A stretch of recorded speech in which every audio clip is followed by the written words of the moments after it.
Bharatiya Janata party के राष्ट्रीय अध्यक्ष श्री जेपी नड्डा जी, हम लोग की प्रत्याशी श्रीमती गोमती साई जी, मंच पर विराजमान समस्त अतिथिगण, इस प्रांगण में उपस्थित समस्त माताएं, बहनें, भाइयों, बच्चों, मित्रों, चुनाव का समय है। मैं आप लोग सबसे जशपुर से निवेदन करने आया हूं, आने वाले 17 तारीख को गोमती साई जी को कमल छाप में वोट देकर भारतीय जनता पार्टी की जो सरकार बनने वाली है उसमें अपने पत्थर गांव का आप लोग योगदान दें। मैं ज्यादा कहना नहीं चाहूंगा। राष्ट्रीय अध्यक्ष महोदय जी को मैं विश्वास दिलाना चाहूंगा, जशपुर जिले की जो 3 सीटें हैं, तीनों के तीनों सीटों पर भारतीय जनता पार्टी सरकार बनाने विधायक जीतने वाले हैं और तीनों के तीनों विधायक सरकार बनाने में योगदान देंगे। हम लोग नड्डा जी की बात सुनेंगे। इतनी बात कहा क्या मैं सबको अपनी वाणी को विराम देता हूं। धन्यवाद। बहुत बहुत धन्यवाद। आदरणीय राजा साहब जी ने बहुत सार्थक बात की है। इसके पश्चात मैं हमारे क्षेत्र के लोकप्रिय सांसद एवं भारतीय जनता पार्टी की पत्थलगांव विधानसभा के लिए प्रत्याशी आदरणीय गोमती साई जी से आग्रह करूंगा कि उपस्थित जन समुदाय को संबोधित करने का कष्ट करें। आदरणीय गोमती साई जी, कृपया जोरदार तालियों से इनका स्वागत हो। आदरणीय गोमती साई जी, कृपया जोरदार तालियों से स्वागत हो। बोले भारत माता की, भारत माता की। भारतीय जनता पार्टी जिंदाबाद, भारतीय जनता पार्टी जिंदाबाद। आदरणीय गोमती साई जी।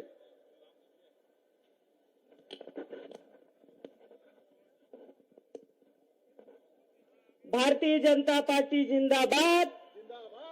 एक बार जोरदार से जयकारा लगना चाहिए, नारा लगना चाहिए। भारतीय जनता पार्टी जिंदाबाद, नरेंद्र मोदी जी जिंदाबाद, जेपी नड्डा जी जिंदाबाद।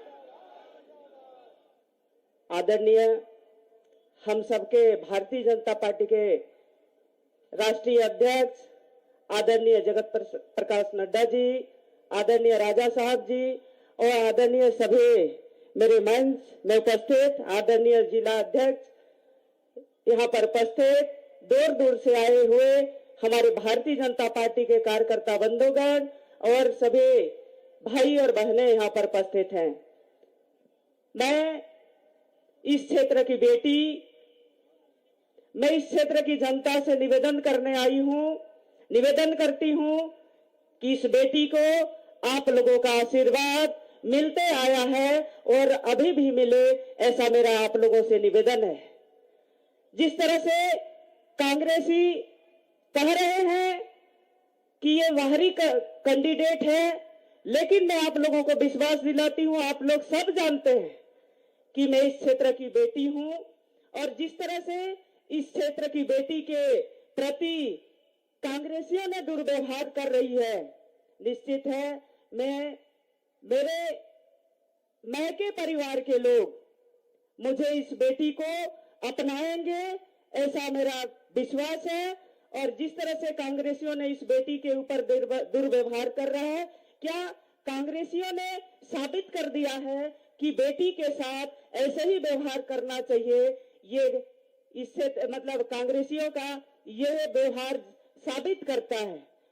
आज मेरे मैके की मेरे सभी माता पिता, काका काकी, भाई बहन, दादा, सबको निवेदन करने आई हूं कि इस बेटी को आपका आशीर्वाद मिले और इस क्षेत्र की जनता का सेवा कर सकूं, आप सबका जनता का सेवा कर सकूं। मैं आप सबको विश्वास दिलाती हूं और आप लोगों के विश्वास पे मैं खरा उतरूंगी, ये मैं वादा आप लोगों से कर रही हूं। जिस तरह से सांसद के नाते मैं मेरे लोकसभा के जनताओं का मैं सेवा कर रही हूं, मैं निश्चित है चाहती हूं कि पत्थलगांव विधानसभा के मेरे भाई और बहनों का सेवा मैं करना चाहती हूं। जितने भी आज पत्थलगांव में दुर्दशा है, उस दुर्दशा को विकास नहीं पहुंचा है गांव गांव तक, वो विकास को मैं पहुंचाना चाहती हूं। आप लोगों को मैं विश्वास दिलाती हूं और मुझे आशा ही नहीं पूर्ण विश्वास है कि आप लोगों का आशीर्वाद इस बेटी को मिलेगा। मैं यही आशा और विश्वास के साथ मैं अपना वाणी विराम करती हूँ। जय हिंद, जय जोहार, जय छत्तीसगढ़।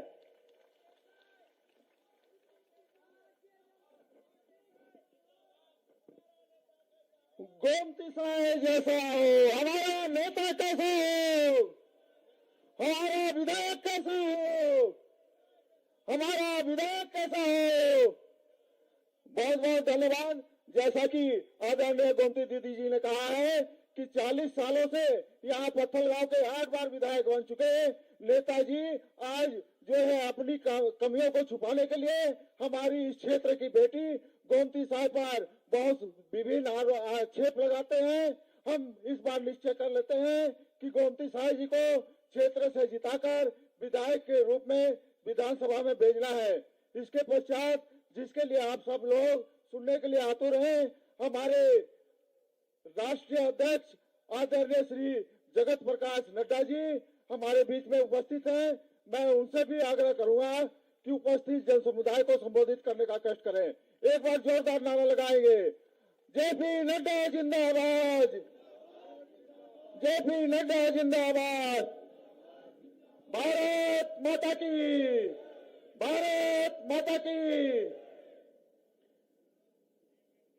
आज की इस जनसभा में मंच पर उपस्थित हमारी भारतीय जनता पार्टी की प्रत्याशी, वर्तमान में सांसद सम्मानीय बहन गोमती साहब जी, हमारे राज्यसभा में मेरे साथी रहे और मेरे वरिष्ठ सहयोगी श्री रणविजय सिंह जुदेव जी, हमारे सुनील गुप्ता जी जिला के अध्यक्ष, श्री रामकिशन सिंह जी जिला के प्रभारी, श्री भरत सिंह जी, श्री हरपाल सिंह भामरा जी, यहाँ सम्मानित मंच और इतनी बड़ी संख्या में एकत्र आए अपने इस क्षेत्र के देवी और सज्जनों और मेरे युवा साथी, मीडिया के मेरे साथी, प्रिंट मीडिया और इलेक्ट्रॉनिक मीडिया के मेरे साथी, सबसे पहले तो आप सबको जय जोहार, जय जोहार। मेरे साथ आप बोलिए, छत्तीसगढ़ महतारी की, छत्तीसगढ़ महतारी की, छत्तीसगढ़ महतारी की। मैं जब आज यहां आया हूं तो सबसे पहले श्याम मंदिर को नमन करता हुआ अपनी बात को प्रारंभ करता हूं और साथ ही साथ शहीद वीर नारायण सिंह जी को भी याद करता हूं, जिन्होंने 1857 की क्रांति में अपना योगदान किया था और उनको याद करते हुए इस पावन भूमि को नमन करते हुए अपनी बात शुरू करता हूं। आज ये चुनाव की बेला है। आप सब लोगों ने 17 तारीख को अपने भविष्य का फैसला करना है।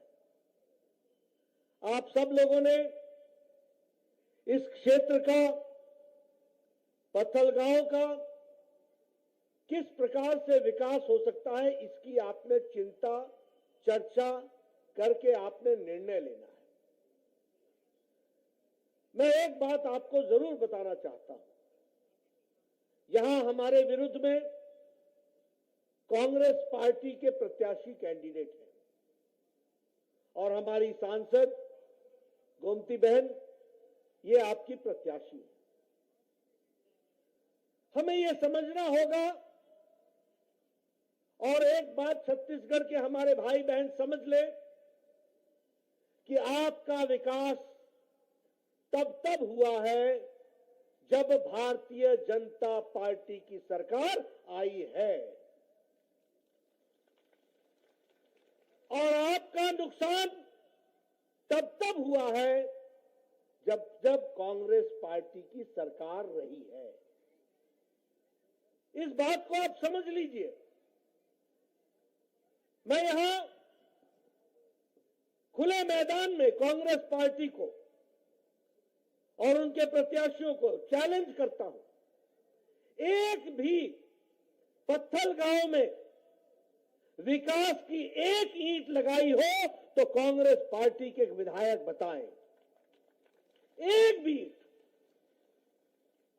अगर किसी ने विकास किया, अगर किसी ने आपके हित की रक्षा की, अगर आपको कोई तरक्की विकास के साथ जोड़ने का प्रयास किया तो वो भारतीय जनता पार्टी की सरकारों ने किया। मैं यहां यह भी कहना चाहता हूं, कांग्रेस पार्टी का मतलब है लूट, कांग्रेस पार्टी का मतलब है भ्रष्टाचार, कांग्रेस पार्टी का मतलब है अत्याचार, कांग्रेस पार्टी का मतलब है धोखा, कांग्रेस पार्टी का मतलब है अनाचार, कांग्रेस पार्टी का मतलब है करप्शन, कांग्रेस पार्टी का मतलब है विनाशकारी नीति, और कांग्रेस पार्टी का मतलब है परिवारवाद, वंशवाद। यह कांग्रेस की पहचान है। जहां कांग्रेस होगी वहीं भ्रष्टाचार होगा। ये एक ही सिक्के के दो पहलू हैं। बोलो मैं ठीक बोल रहा हूं कि नहीं बोल रहा हूं? बोलो ठीक बोल रहा हूं कि नहीं बोल रहा हूं? पीछे से आवाज आनी चाहिए, ठीक बोल रहा हूं कि नहीं बोल रहा हूं? और जब भारतीय जनता पार्टी की बात बोलता हूं तो भारतीय जनता पार्टी का मतलब है विकास, भारतीय जनता पार्टी का मतलब है तरक्की, भारतीय जनता पार्टी का मतलब है लोगों की सरकार, भारतीय जनता पार्टी का मतलब है कार्यकर्ताओं के सम्मान के साथ इलाके के विकास के लिए, समाज सेवा के लिए जुट जाना, यह उसका मतलब है। भारतीय जनता पार्टी का मतलब है लोगों के हितों में काम करना, भारतीय जनता पार्टी का मतलब है विकास को आगे बढ़ाना। अब मैंने आपको बताया दो तरफ खड़े हैं, एक तरफ विकास के लिए बीजेपी और एक तरफ भ्रष्टाचार और विनाशकारी नीतियों के साथ कांग्रेस। एक तरफ भारतीय जनता पार्टी आपकी चिंता करती है और एक तरफ कांग्रेस पार्टी अपने हितों की और भ्रष्टाचार की चिंता करती है, लूट की चिंता करती है। और मैं कहने के लिए नहीं कह रहा हूं, आप सबको मालूम है ना कि पनडुब्बी घोटाला कांग्रेस पार्टी के टाइम पर हुआ था, मालूम है ना? मालूम है? क्या आपको मालूम है कि उसी तरीके से हेलीकॉप्टर खरीद का घोटाला कांग्रेस के टाइम पर हुआ था? क्या आपको मालूम है ना कि कोयला घोटाला कांग्रेस के टाइम पर हुआ था? आपके ध्यान में है ना कि कॉमनवेल्थ गेम्स का घोटाला कांग्रेस के टाइम में हुआ था? आपको याद है ना कि मनरेगा में भी घोटाला कांग्रेस के समय में हुआ था? अब आपको और याद दिलाता हूं, ये 5 साल भूपेश बघेल का, भूपेश बघेल के सरकार में एक बात की गारंटी थी। किस बात की गारंटी थी? वह थी लूट की गारंटी, भ्रष्टाचार की गारंटी।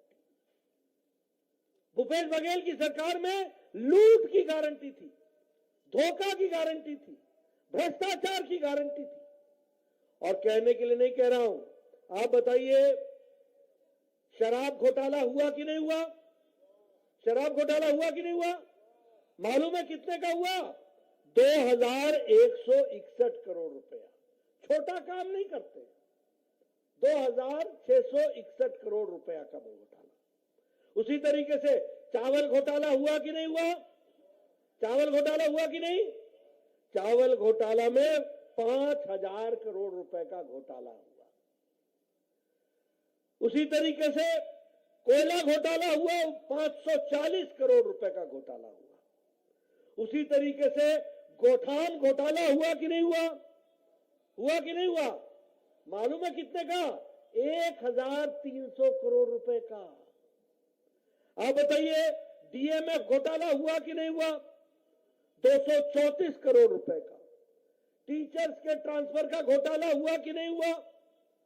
उसी तरीके से आप बताइए, ये भूपेश बघेल की OSD, officer on special duty, क्या घर से पैसे मिले थे कि नहीं मिले थे? जेल में है कि नहीं है? 1.5 साल से जेल में है भूपेश बघेल की ओएसडी। आप बताइए 5 साल में क्या क्या हुआ? ये घोटाले पे घोटाला हुआ कि नहीं हुआ? और तो और छोड़िए, गोठान घोटाला हुआ, सब तरीके का घोटाला हुआ। कभी आपने सुना था कि गोबर का भी घोटाला हुआ? भूपेश बघेल ने गोबर का भी घोटाला कर दिया, गोबर का भी घोटाला। बोलो ऐसी सरकार को रहने देना है क्या? मैं सुनना चाहता हूं, ऐसी सरकार को रहने देना है क्या? पीछे से जरा जोर से बोलिए, रहने देना है क्या? ये घोटालों की सरकार। अभी अभी महादेव ऐप, इन्होंने महादेव को भी नहीं छोड़ा। 6,000 करोड़ रुपए का घोटाला। किस बात का घोटाला? सत्ता में आने के लिए सट्टे का घोटाला, यानी सट्टेबाज भी हो गए। कोयला की तस्करी तो हो रही थी और घोटाले हो रहे थे, अब सट्टे में भी घोटाला हुआ। कितने का हुआ? 508 करोड़ रुपए का घोटाला। और जानते हैं वो असीम दास क्या बोलता है ईडी में? कि ये मैं पैसा दुबई से लेकर के भूपेश बघेल को देने आया था, उसने छत्तीसगढ़ के चुनाव के लिए मंगवाए थे। बोलिए ऐसी सरकार को आने देना क्या? आने देना क्या? मित्रों, ये घोटालों की सरकार, ये लूट की सरकार और धोखों की सरकार। अब धोखे की बात बताऊं आपको। आपसे कहा था कि नहीं कहा था कि बिजली का बिल माफ करेंगे? कहा था कि नहीं कहा था? मैंने कहा था, हुआ? आप बताइए, कहा था नहीं नौजवान कि तुमको बेरोजगारी का भत्ता मिलेगा? बोला था कि नहीं बोला था? बोलो नौजवान, बताया था कि नहीं बताया था? मिल गया? मिला? आप बताइए, इन्होंने कहा था कि नहीं कि 50,000 आदिवासी अनुसूचित जनजाति के टीचर लगाएंगे? लगे क्या? कोई तुम्हारे गांव से लगा टीचर? कोई लगा? कोई लगा? ये झूठ और धोखे की सरकार। उसी तरीके से बहन बताइएगा, फ्री गैस सिलेंडर मिला? 4 गैस सिलेंडर मिलना था साल का, मिला? गैस का सिलेंडर मिला? 4 गैस का सिलेंडर देंगे। और बहनों को क्या कहा था? 500 रुपया प्रति माह रुपया देंगे। मिला? मिला आपको? तो ये धोखेबाज सरकार है कि नहीं है? झूठी सरकार है कि नहीं है? लूट की सरकार है कि नहीं है? ये लूट की सरकार है। और दूसरी ओर आप बताइए, मोदी जी के नेतृत्व में देश आगे बढ़ रहा है कि नहीं बढ़ रहा है? देश आगे बढ़ रहा है कि नहीं बढ़ रहा है? आप बताइए, हम आज 5वें नंबर की अर्थव्यवस्था हो गए कि नहीं हो गए? और 2024 में फिर से आप मोदी जी को प्रधानमंत्री बनाएंगे और 2027-28 में भारत तीसरे नंबर की अर्थव्यवस्था बन जाएगा। तीसरे नंबर की अर्थव्यवस्था बन जाएगा। यह है भारत। आप बताइए, हमारे समय में कुल मिलाकर के विकास के दृष्टि से नए आयाम जहां जुड़े, वहीं आप बताइए बजट में आदिवासी भाइयों का बजट दुगना हुआ कि नहीं हुआ? हमारे समय में हुआ कि नहीं हुआ? मोदी जी ने दुगना पैसा दिया कि नहीं दिया? दुगना पैसा पहुंचाया है। और ट्राइबल के कंपोनेंट का, ये गोमती साय है ना, ये दिल्ली में लड़ती रही है अपने हकों के लिए, और आज ट्राइबल कंपोनेंट, अनुसूचित जनजाति को ट्राइबल कंपोनेंट 3 गुना मोदी जी ने बढ़ा दिया, 3 गुना बढ़ा दिया। और एकलव्य स्कूल का बजट 22 गुना बढ़ाया है। और उसी तरीके से आदिवासी बच्चों की पढ़ाई की स्कॉलरशिप 2.5 गुना बढ़ाई है। और उसी तरीके से स्कॉलरशिप ट्राइबल स्टूडेंट्स का 2.5 गुना बढ़ाया गया है। अब मेरे को एक बात और बतानी है। एक तरफ तो प्रधानमंत्री जी हैं, जो प्रधानमंत्री गरीब कल्याण अन्न योजना का 80 करोड़ की जनता को 5 किलो गेहूं या 5 किलो चावल, 1 किलो दाल भेज रहे हैं। और यहां भूपेश बघेल उसको रोक रहा है। ठीक बोल रहा हूं मैं ठीक बोल रहा हूं? उसको रोक रहा है, आप तक पहुंचने नहीं दे रहा है। बताइए, उसको हटाएंगे कि नहीं हटाएंगे? उनको हटाइए और मोदी जी का अन्न सीधा आप तक पहुंचे, इसकी व्यवस्था कीजिए। इसके लिए आप काम में जुटिए। उज्ज्वला योजना में प्रधानमंत्री जी ने जहां देश में 9 करोड़ 60 लाख गैस का सिलेंडर दिया है, वहीं 35 लाख का सिलेंडर 35 लाख लोगों को छत्तीसगढ़ में मोदी जी ने सिलेंडर दिया। और साथ में 300 रुपए, 200 रुपए राखी पर छूट दी थी और 100 रुपए सब्सिडी पर छूट दी है उज्ज्वला बहनों को। यह भी आपको याद रखना चाहिए। आयुष्मान भारत में आपको प्रधानमंत्री मोदी जी ने गांव, गरीब, वंचित, पीड़ित, शोषित, दलित, युवा, महिला, किसान, इन सभी लोगों को जो गरीबी की रेखा से नीचे हैं, उनको 5 लाख रुपए का सालाना गंभीर बीमारी से लड़ने के लिए उन्होंने आयुष्मान भारत में आपकी व्यवस्था की है। 5 लाख रुपए। और अब आप गोमती साय जी को जिताएंगे, हमारी सरकार बनाएंगे, अब 10 लाख रुपए प्रति साल मोदी जी आपको भेजने वाले हैं। यह भी आपको याद रखना चाहिए। उसी तरीके से प्रधानमंत्री आवास योजना, मैं प्रधानमंत्री आवास योजना के बारे में बताना चाहता हूं कि प्रधानमंत्री आवास योजना में हम लोगों ने तय किया है कि पहली कैबिनेट में 18 लाख मकान हम सैंक्शन करके देंगे और 18 लाख पक्के मकान बनेंगे, जिसमें रसोई घर भी होगा, जिसमें शौचालय भी होगा, जिसमें गैस का सिलेंडर भी होगा, जिसमें आंगन भी होगा। कितने? 18 लाख हम मकान बनाएंगे। लेकिन आपको यह भी बता दें कि मोदी जी ने आवास योजना का पैसा भेजा था, इस भूपेश बघेल ने 12 लाख मकान नहीं बनने दिए और पैसा वापस हुआ यहां पर नहीं लगा। ऐसी सरकार को रहने दोगे क्या? इसको भेजोगे ना? इसकी छुट्टी करोगे ना? मैं इधर से सुनना चाहता हूं, छुट्टी करोगे ना? आपका हक का पैसा मोदी जी ने भेजा। 12 लाख मकान बनने थे, 12 लाख मकान बनने से वंचित रह गए। ये क्या प्रदेश है? गरीबों का अपने लिए लूट और दूसरों को तकलीफ। ये क्या तरीका है? अब हम लोगों ने तय किया है, प्रधानमंत्री कृषक उन्नति योजना में प्रति एकड़ 21 क्विंटल 3200 रुपए में हमारी सरकार खरीदी करेगी धान की। ये भी हम आपको बताए थे। और बारदाना अलग से, बोरे का इंतजाम अलग से कर सुनिश्चित होगा। उसी तरीके से महतारी वंदन योजना में हर विवाहित महिला को साल का 12,000 रुपए हमारी सरकार देगी। 12,000 रुपए। उसी तरीके से तेंदुपत्ता के लिए कलेक्शन के लिए प्रति मानक बोरा को 5,500 रुपए दिया जाएगा और इकट्ठा करने वाले को 4,500 रुपए का बोनस दिया जाएगा। और साथ ही साथ चरण पादुका, गरीब लोगों के लिए, आदिवासी भाइयों के लिए चरण पादुका की योजना फिर से शुरू की जाएगी। ये कार्यक्रम भी होगा। 1 लाख, सुन लो मेरे नौजवान भाइयों, 1 लाख सरकारी नौकरी चरणबद्ध तरीके से 5 साल में लगाई जाएगी और आप नौजवानों को लगाया जाएगा। इसकी व्यवस्था होगी। उसी तरीके से हमारे एग्रीकल्चर में भूमिहीन किसान जो है, जिनके पास भूमि नहीं है और वो किसान है, उनको साल का 10,000 रुपए हमारी सरकार देगी। ये भी हम व्यवस्था करेंगे। और उसी तरीके से बीपीएल, बिलो पॉवर्टी लाइन, गरीबी की रेखा से नीचे रहने वाली बालिकाओं को 1.5 लाख रुपए का आश्वासन प्रमाण पत्र दिया जाएगा, जो उसके नाम पर खाते में जमा होगा और वो उसको मिलेगा। ये भी आपको। और हम आपको 500 रुपए में गैस का सिलेंडर देंगे। ये हम व्यवस्था करने वाले हैं। और आप जानते हैं, बीजेपी जो कहती है वो करती है और कांग्रेस जो कहती है वो धोखा देती है।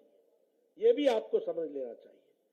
इसलिए मैं अब यहां पर आया हूं पत्थलगांव में, तो मैं आपको बताना चाहता हूं, हमारे रणविजय जी लंबे समय राज्यसभा के सदस्य रहे, पार्लियामेंट, ये जानते हैं, जसपुर को स्वास्थ्य के लिए पिछले 7 सालों में 236 करोड़ रुपए दिया गया स्वास्थ्य के लिए, हेल्थ के लिए। एकलव्य मॉडल स्कूल पत्थलगांव में, उसको भी हम लोगों ने स्थापित किया।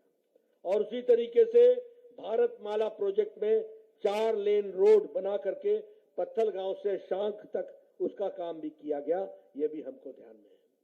हम जानते हैं हमारी प्रत्याशी गोमती साय जी बहुत एक्टिव हैं, बहुत अच्छे से काम करती हैं। और देखो भैया, मैं एक बात बता देता हूं, मैं लंबे समय से राजनीति में हूं।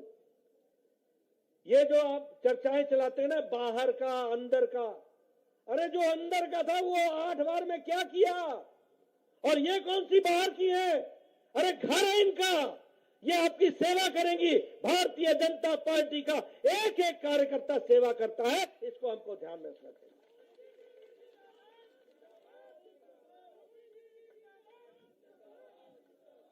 और मैं बता दूं, ऐसे सांसद के रूप में आपने जो कांसाबेल क्षेत्र में जो सड़क के निर्माण किए हैं, उसकी बहुत बड़ी भूमिका है। हमेशा काम करती है, लोगों के विकास के लिए काम करती है, मंदिरों के पुनर्निर्माण के लिए आपने काम किया है। और इसलिए मैं आप सबसे एक निवेदन करने आया हूं। उधर लूट है, भ्रष्टाचार है, अनाचार है, अत्याचार है, इधर तरक्की है, विकास है, आपका हित है, आपके लिए काम करने की ललक है, आपको आगे बढ़ाने की हमारी इच्छा है, इसके लिए हम काम कर रहे हैं। और इसलिए मैं पूरा विश्वास रखता हूं कि आप 17 तारीख को यहां से कमल खिलाएंगे, बीजेपी को जिताएंगे और अपने हक की चिंता करके विकास में अपना योगदान करेंगे। यही मुझे कहना है। बोलिए, कमल खिलेगा ना? बताइए, कमल खिलेगा ना? कमल खिलेगा ना? बहुत बहुत धन्यवाद, बहुत बहुत धन्यवाद।